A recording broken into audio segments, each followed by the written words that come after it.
Welcome friends, welcome to the lecture on Hindi cinema in the 21st century. As we are aware that how cinema has definitely played an important role as a tool in that sense, where we find that various kinds of messages, entertainment, education, information have been provided through cinema. And what we have seen that 21st century has witnessed a lot of technological developments. Apart from that, from 1990s onwards, we see that a lot of changes came in the structure of the economy, where we find that a structural adjustment plan came in 1990s and the economy was opened up for globalization, privatization and liberalization. So because of that also we find that there was a large influx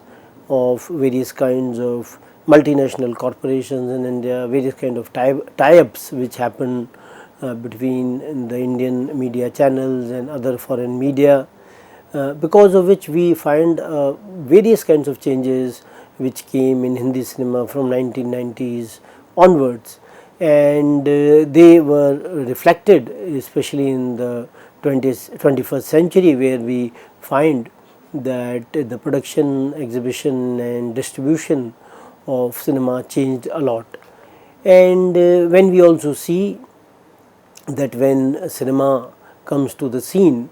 then how visual medium definitely has played an important role in terms of dissemination of information and ideas.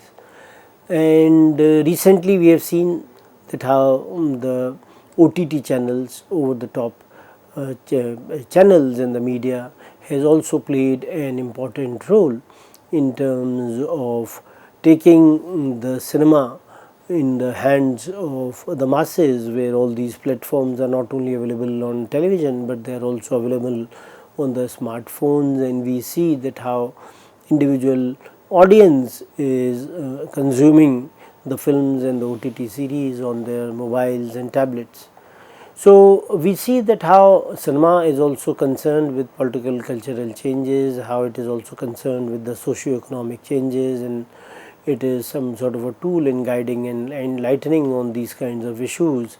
And we see that how films, they are also the cultural products as well, that how when films are exhibited, then they are part of a certain culture, and how in India, apart from Hindi cinema, we have various cinemas which are regional in nature, and all of them they are playing an important role. And a recent trend in the 21st century is also in the framework of the pan-Indian cinema, where we find that only Hindi cinema earlier, which was based in Bombay, was catering to a particular kind of an audience. But nowadays we find that southern cinema which is in South India, Tamil, Telugu, Malayalam and Kannada, and how these cinemas, they also have a very wider reach. And this pan-Indian cinema, where we find the film stars from north and south, both of them, they are being working in some kind of projects together, and because of which so many films, they are also being dubbed, whether the Hindi films, they have been dubbed in the southern languages, or southern cinema is dubbed in Hindi language.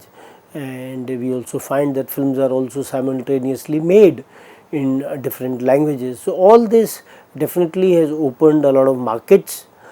for these films. And as I told you, when you take the scenario of the 1990s, where globalization came, and because of which a number of changes came in the economy, and when economy was liberalized and privatized, we find that multinational corporations, they also entered the markets. And one of the important things which we have seen in recent times is how the social and cultural values, they have also changed over a period of time. And because of these changing values, we find that there is a kind of influx of so many films from abroad as well. Foreign films, they are also available on the OTT, and how they are also being viewed by the audience. One other important development in various departments of the films is that how women, they have also started participating in cinema activities. Earlier also women were there, they were participating as female actresses or sometimes script writers or filmmakers. But what we find that when films are being made, at that point of time the number of women on the film sets has increased, and they are working in the various departments of the filmmaking. So, this basically is an important indicator in terms of larger participation of women in the making of films, especially in the 21st century, where we find that not only feature films, but films are also being made for the OTT channels, and how so many OTT channels they have films which are only dedicated to their particular channel, and they are not in a way they're not in a way released in cinema halls as well. So from that point of view also we find that this creates some kind of economic opportunities as well. And when we tend to understand this in a larger framework of the development of the economy, where more and more exchange is happening in the sense that foreign technology is also available, and the developments in the technology which are there, they are also being made available to the audience which is available in Asia or India for that matter. So, and we also find that when you tend to see cinema as some kind of a product as well, how brand placements they are also playing an important role in framework of the cinema, where we find that a number of brands they are being used in certain films. So these kinds of changes which came in 1990s, and how these changes definitely played an important role in that sense, in terms of the kind of changes which came in Indian cinema. And when we tend to understand the films which are there, one of the films which was an international production but which appeared to be an Indian film was Slumdog Millionaire, which was an international film, and it had an Indian story, and it was based on a popular TV game with the title of Kaun Banega Crorepati, which was being in a way helmed by Mr. Amitabh Bachchan. And we find that how this particular film also got a lot of awards at that point of time, and it appeared to be directed by an Indian filmmaker, but the film was international in nature. And when we see that these kinds of changes, they also appeared in late 90s with the arrival of the cable television network, and thereafter the direct to home DTH networks. All these, they brought a lot of changes in the technological sphere, and because of which we find that the production, distribution and the consumption of the films also changed as well. So when we tend to understand the developments in India in film technology, they were also associated in the framework of the changes which were coming in the economy. And we find when you have access to the different films which are in different languages, they also in a way try to redefine the production, distribution and the consumption of cinema.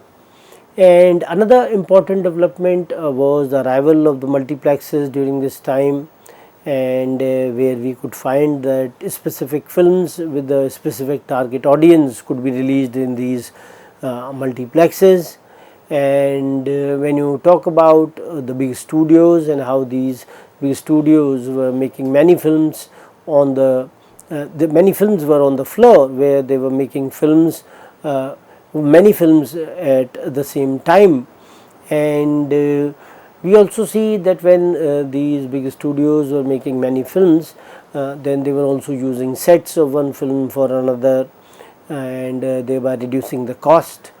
or their films had a very specified time period in which the film had to be completed. And so this kind of a corporatization, where corporates came into the film industry and they had a specific time frame in which they had to complete the film. And many times we find that the idea of film as a work of art, and how earlier the film directors and film producers, how they worked, that kind of a change came in the 21st century, where we find that filmmaking became some sort of a corporate activity. And we also see that the changes in the production came, where we see that there were many producers of a film. Earlier you will find there were hardly one or two producers, but nowadays the trend is such that you will find that many producers are there in a particular film. And because the filmmaking itself has become a very costly enterprise, and not only some producers, but at the same time many of the film stars, they have also turned into producers, where they are not charging their fee, but they are getting shares in the profits. Apart from that, they also have a lot of partners from the different fields, maybe hospitality, maybe media. So, and how these various kinds of partners, they are also part of the production process as well. And we also see a number of films in the 21st century, where they are also talking about the past in a certain manner. For example, Lage Raho Munna Bhai, a film, talks about Gandhigiri, talks about the ideals of Gandhi in the contemporary world, and the relevance of Gandhi. So how Gandhi as a figure, Mahatma Gandhi as a figure, was relevant during the national movement and thereafter in the popular imagination.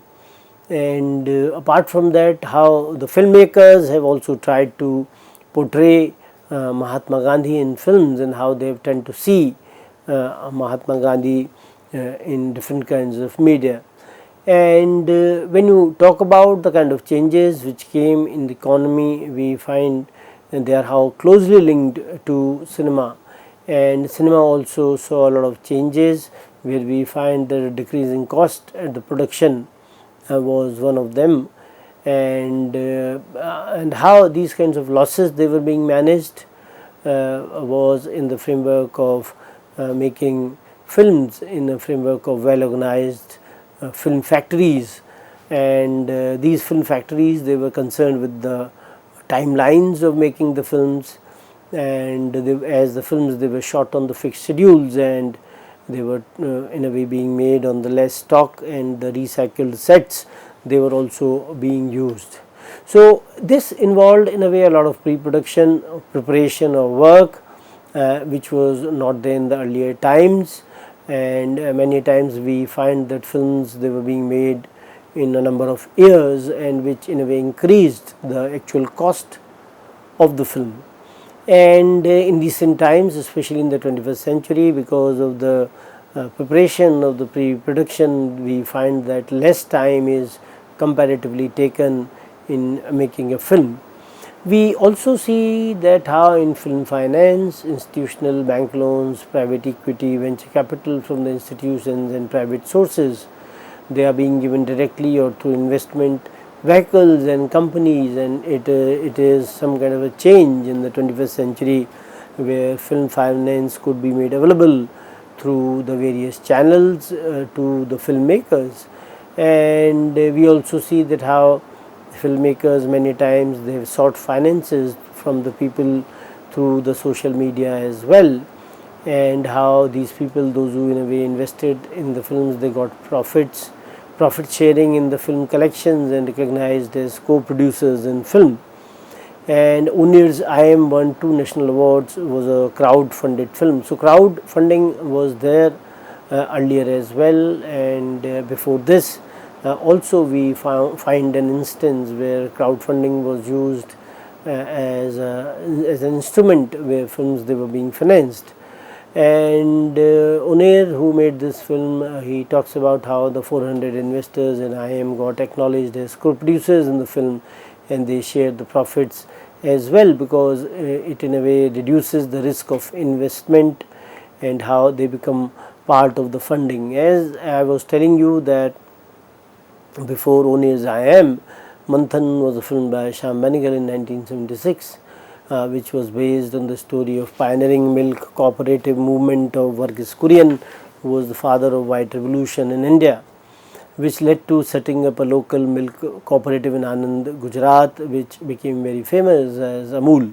So we find that how this particular film was also instance of crowdfunding, and it was the first instance where a film had been crowd-funded. And we find that later also, as I told you, Neer's I Am, and there were other films which were crowd-funded, but this phenomena was not very popular in the Indian case. But some of the films, they have definitely been made with the crowdfunding, and how it eases the producer, as the producer is getting money from others in terms of production. And this particular film was also concerned with the rural empowerment, and we find that when the farmers of Gujarat Cooperative Milk Federation, they contributed rupees 2 each for the production of the film. Apart from that, we also see that how over a period of time we find that the worldwide release of the films, it also increased because of the globalization, where we find that the total budget of the film also got increased, because films, they were being simultaneously released in India and abroad. And we find that how the local, international and joint production houses, their numbers, they are also increased when the filmmaking companies, they were coming to India to make a film, and films, they were being simultaneously exhibited abroad as well. Then we see that how the local investment on the international studios, it also finds some kind of a raise, and how the increase in the individual productions with the direct investments could also be seen. So in this way, we find that how the talent pool of different countries, it was also being shared at some level, where we find that the foreign technicians, they were coming to India to work in the Indian films, especially we find in Hindi cinema in the earlier part. And we also find that some of the technicians who were renowned, they were also employed by the foreign companies in those foreign films. And we find that the films which are coming on OTT, many of them, either the series or the film, they did not require a song, and which was some kind of a prerequisite earlier, because how songs have played definitely an important role in terms of films in India, and every film generally will have nearly 4 to 5 songs. Earlier this number was more, but nowadays we find that the number has reduced to around 5. And we also see how the directors or filmmakers, they are also ready to explore the new themes and the treatment of films in recent times. And when they are going to explore the new themes, then we find that new kind of experimentation in cinema has also come. And we find that for that matter, that when directors, they were involved in a lot of experimentation, and how the experimental cinema during this time, especially in the 21st century, also became popular as well. So we find that how definitely cinema is, in a way, became some sort of a corporate industry in this money driven industry, and how a number of films which were released abroad with so many large number of prints. Earlier there used to be some kind of restricted amount in terms of the prints, but now we find that the number of prints, they also increased. And one of the important highlights of the 21st century was the COVID-19 crisis, where we find, because of this pandemic, some kind of a crisis appeared in different spheres of people's life and industry as well. And cinema,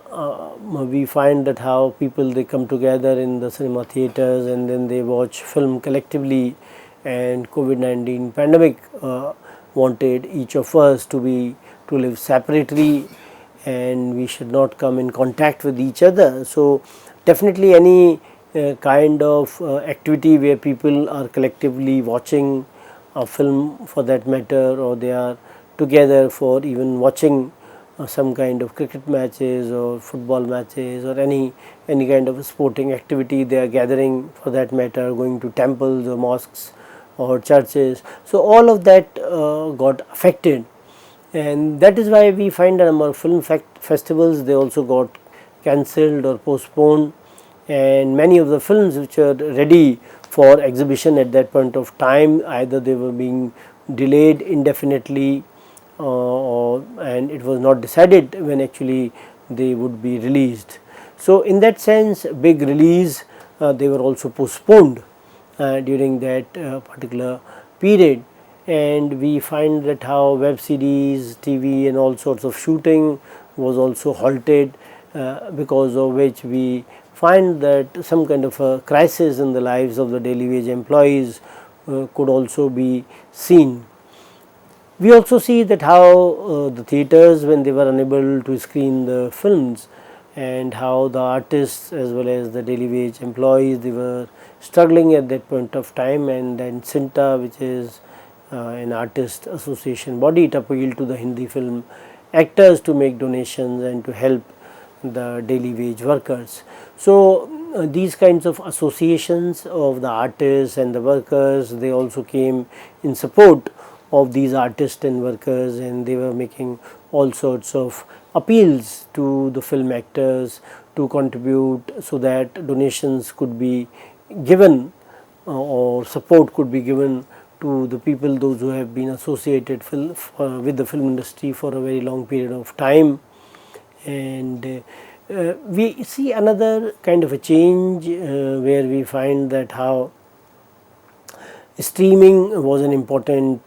kind of an activity which led to the popularity of cinema. Streaming on the various kinds of internet or various kinds of media channels was an important activity during these times of pandemic. And another thing which we also see was how the stock of the film exhibitors had also dropped dramatically during this time, and many of the blockbusters which were to be released in March 2020, when that pandemic struck, they either were postponed or they were cancelled around the world. So we in a way see or realize that how a pandemic in the 21st century, the COVID-19, definitely was some kind of a watershed movement for the film industry. We will continue further in our next lecture. Thank you very much.